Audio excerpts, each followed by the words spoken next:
For centuries and longer, rats have fought tirelessly to repel the incessant frog invasions. Peace was only ever short-lived. Until finally, a young monarch rose to power. King Rattus, first of his name, unified the rat kingdoms under one rule, repelling Greenwort and his kind back to the putrid swamps from whence they came. Crops prospered, families flourished, and a magnificent Crimson Keep climbed ever higher toward the sky. But as time passed, King Rattus the Savior grew old, and the kingdom vulnerable once more. His people grew anxious, some claiming to perceive a faint odor in the air. Greenwort had returned with a ferocious vengeance. Amassing an army of unfathomable scale, he burned everything in his path towards the Crimson Keep. King Rattus gazed down upon his withered claws, barely able to hold the crown. He had little hope wielding a sword. So it was decided the crown should pass to Whiskers New. Arise, young prince, for the kingdom needs a hero. And so, your tale begins.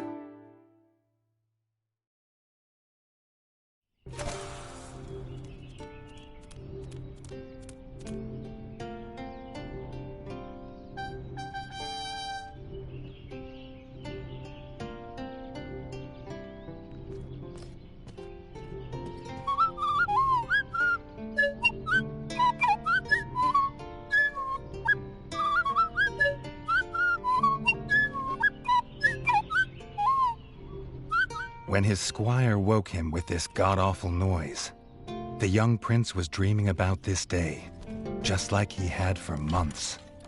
Now it was here, he better be ready.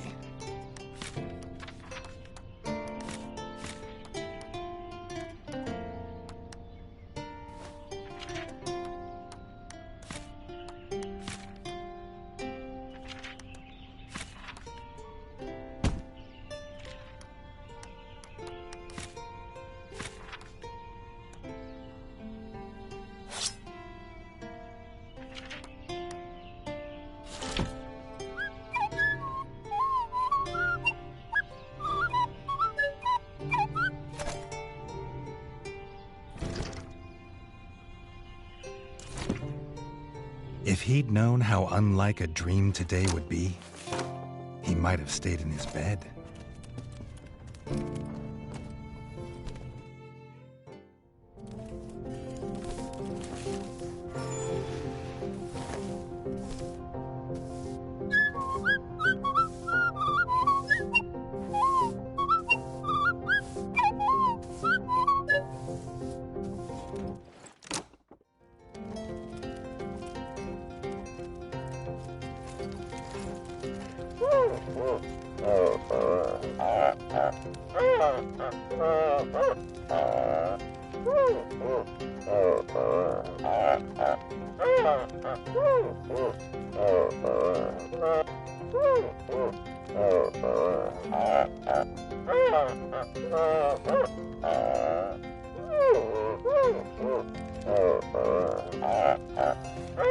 All the prince had ever wanted was to prove worthy of his father's crown. He might be the smallest brother, but if he was prepared, he thought he had some small chance.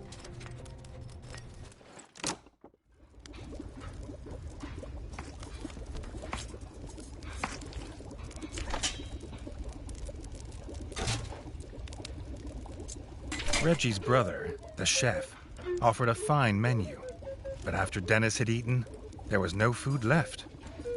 Chef would need new supplies from the cellar if Reggie wanted a decent breakfast.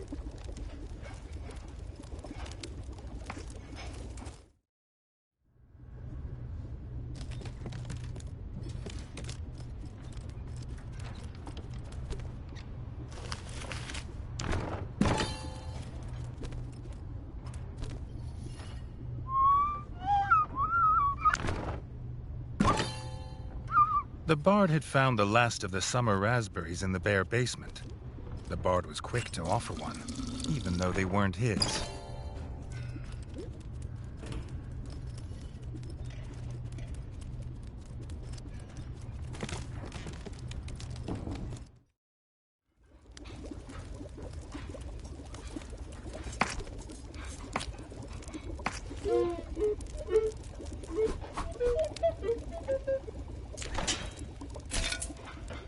He had the ingredients. His brother, the chef, would make you a feast fit for kings. Or so he says. Reggie only ever gets his brother Dennis's leftovers, so he wouldn't know.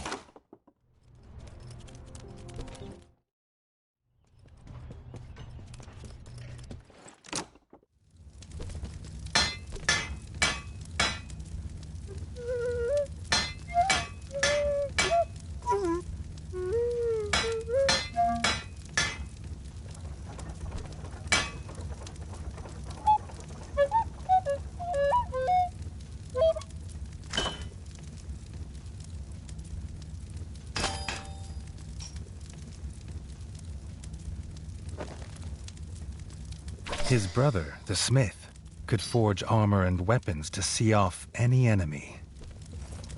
He'd make some for Reggie, if the young prince could find blueprints for a rat of his stature.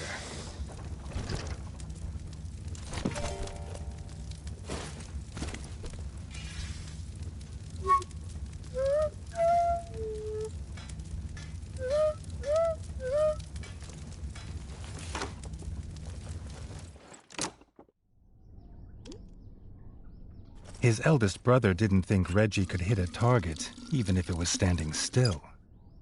But Reggie had been training hard. Freshly squeezed bug juice, drink of champions. Nothing better after a long fight. The training dummy's red attacks were too strong to block. It was fast, but Reggie could be faster.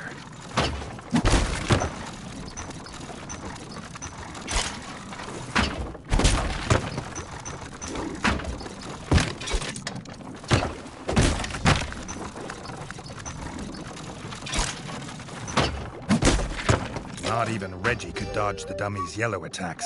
His only hope was to parry with his trusty shield.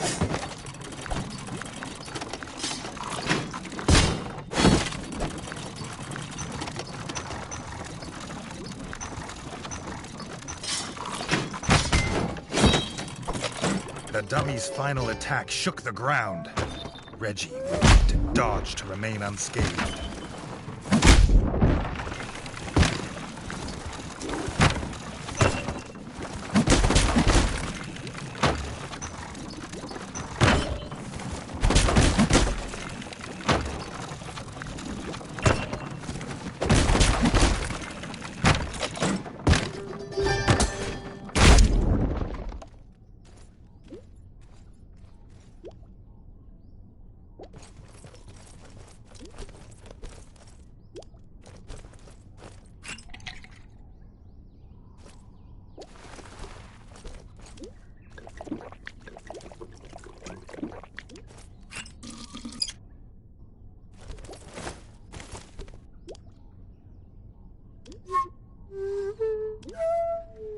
Dennis was impressed. If Reggie could just grow another couple inches, he might even have been worried.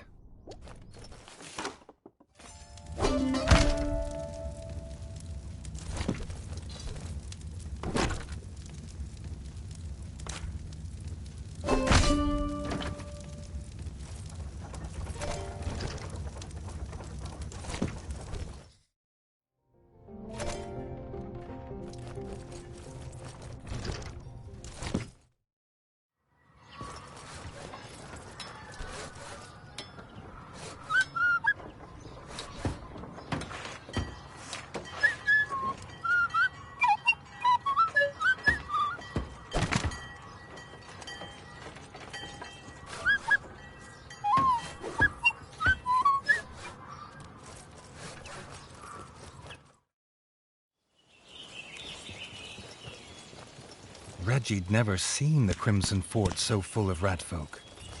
The whole kingdom was there. Some even cheered for him. But the king had let his eldest brother lead the procession.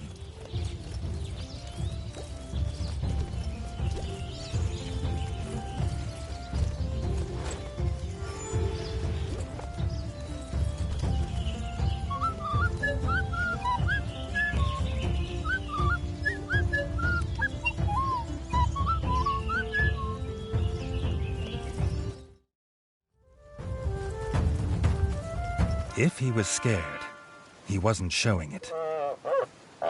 He was going to show all of them what he was made of. If nothing else, this'd be no easy win for Dennis.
He'd done it.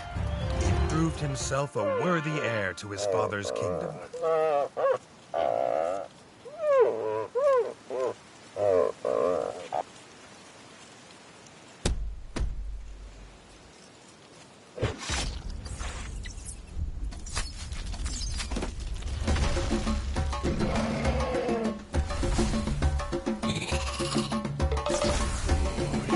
His dream was about to come apart.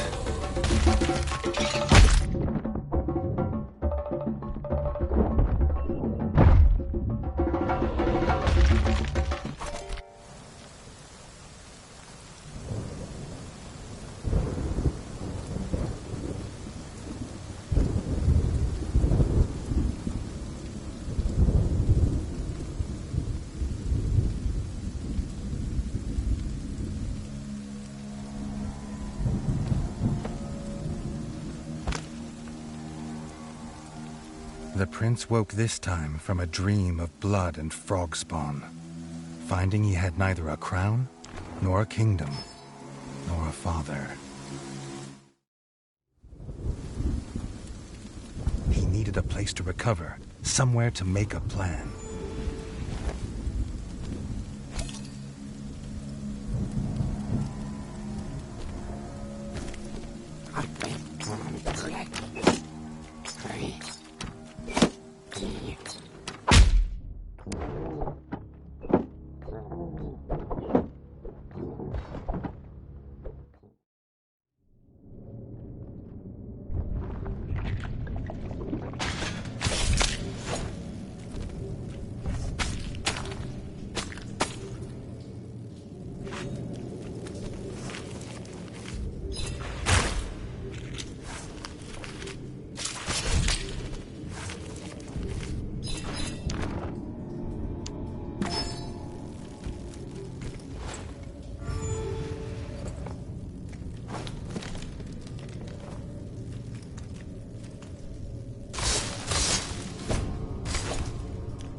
Not content with killing the king, the Frog Horde had torn down his throne room, leaving behind little more than smoldering rubble and the bodies of his kin, dead and defiled. Reggie had never seen such evil, nor felt such rage.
Reggie had his crown at last, but not his kingdom.